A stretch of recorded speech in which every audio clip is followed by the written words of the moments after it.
Hi there, welcome back. Thanks for tuning into my channel again, Autism Our Journey. If you follow me at all, you know that I took last week off because I got congested really bad and some laryngitis, and it's quite a bit better now, but it's a little bit raspy still, so I apologize for that, and thanks for hanging in there for this video. I just wanted to pick back up on the topic around back to school theme, and this one is in particular trying to track behaviors in Dylan. And we've had a couple of methods that we've incorporated over the years for trying to track behaviors. And I think we've landed on one that works really well for us, so I want to share that with you. So I hope you find these tips helpful for you. If you don't already have a tool that you're using that's working well for tracking behaviors, maybe this one will work for you. And as always, if you like the content, please be sure, if you haven't already, to subscribe to the channel. There's a subscribe button right below here. Just click the subscribe button and leave me comments in the feedback section on this video. I'd really appreciate that. So a question for you, what tips do you use for tracking your child's behaviors and moods? Is there a tool, a technique, a particular app, some sort of journaling? If you found something that works really well for you, please leave it in the comments and share it with us and the other viewers of this video as well. I'd really appreciate it, I know that much. So let me show you how we track Dylan's behaviors.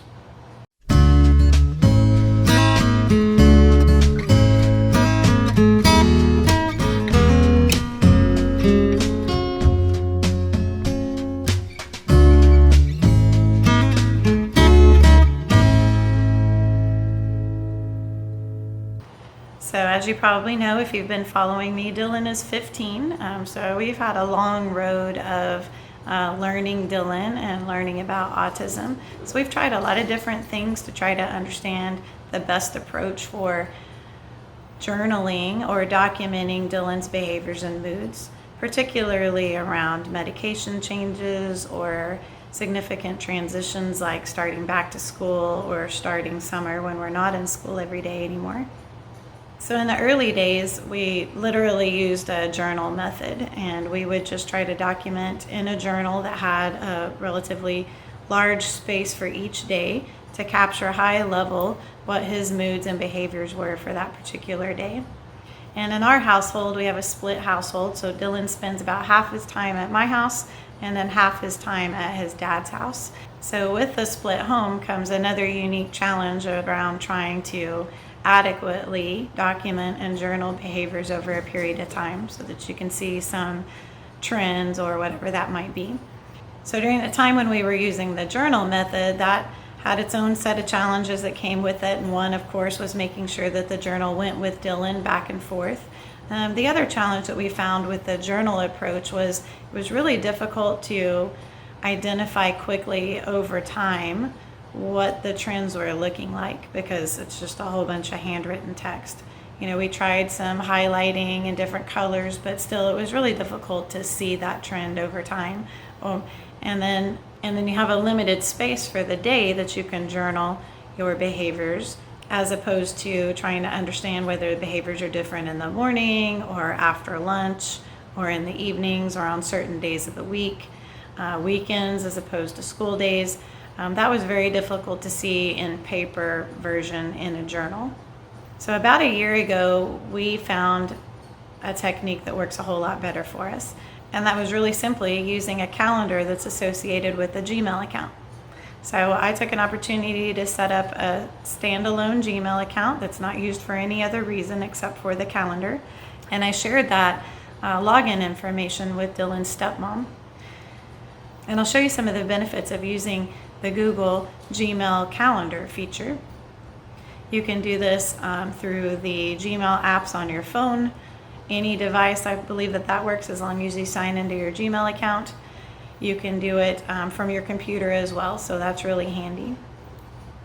One of the nice things about using the Gmail calendar feature is that you can look at it at a very high level, whether that's from a year view all the way down to a month view, a week view, a day view.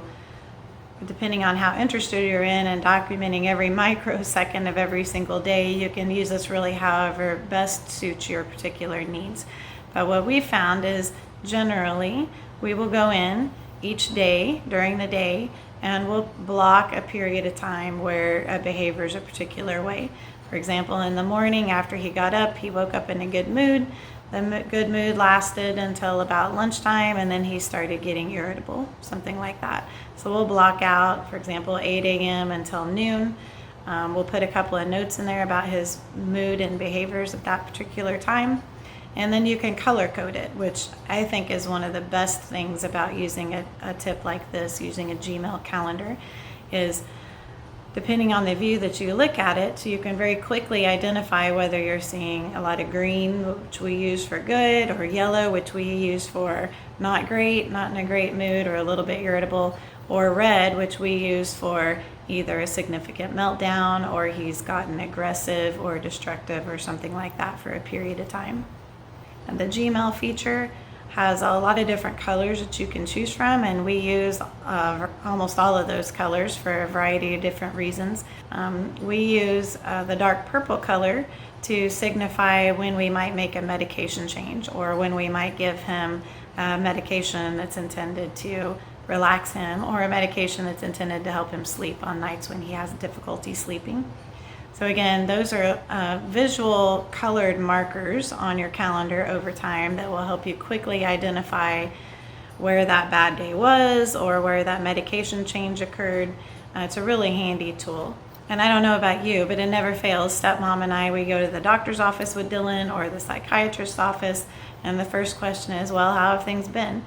And if you're like us, or at least like me anyway, it's really difficult to recall the last 36 hours.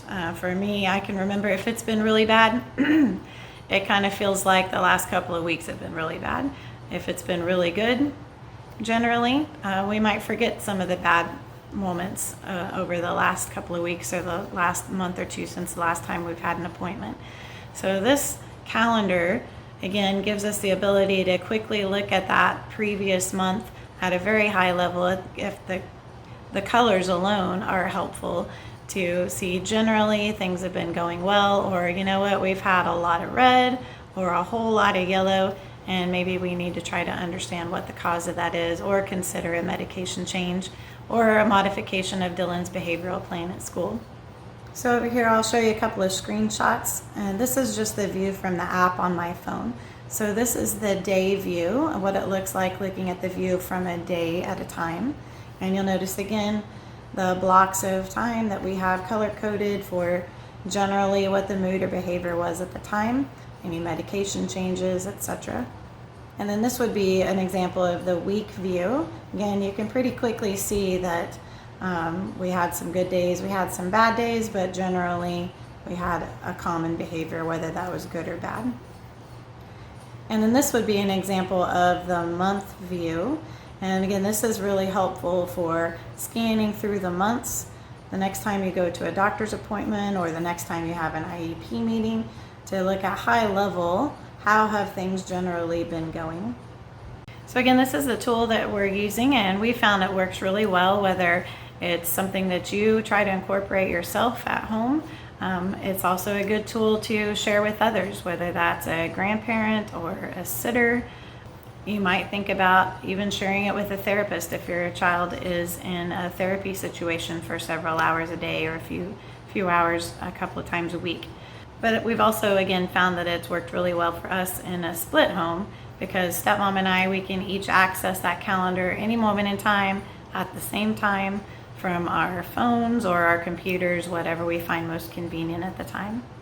All right, so hopefully you got some value out of this tip that we've shared with you today. Again, if you have some tips that work for you and you think they might be better tips, whether you think they're better or not, please share them. I know that the other followers of this channel will really appreciate all of the ideas, because I know that every kid's different, every household's different, and some techniques work well for others and some just don't. So please share those in the comments. And don't forget to share this channel with anyone you think might see some value in the content that I'm uploading. I plan to upload the next vlog on a topic related to organizing school paperwork, particularly over the years, or in preparation for an IEP meeting, or even possibly in preparation for filing a complaint against your school district if it comes to that as well. So organizing school paperwork is not only difficult because there's so much of it, and figuring out how to organize that, but it's really, really critical to do that. So I'll share the tips and techniques for how we've gone about doing that in the next vlog. And in the meantime, don't forget to subscribe and share the video, and have a great weekend, and I look forward to talking to you next week. Thank you.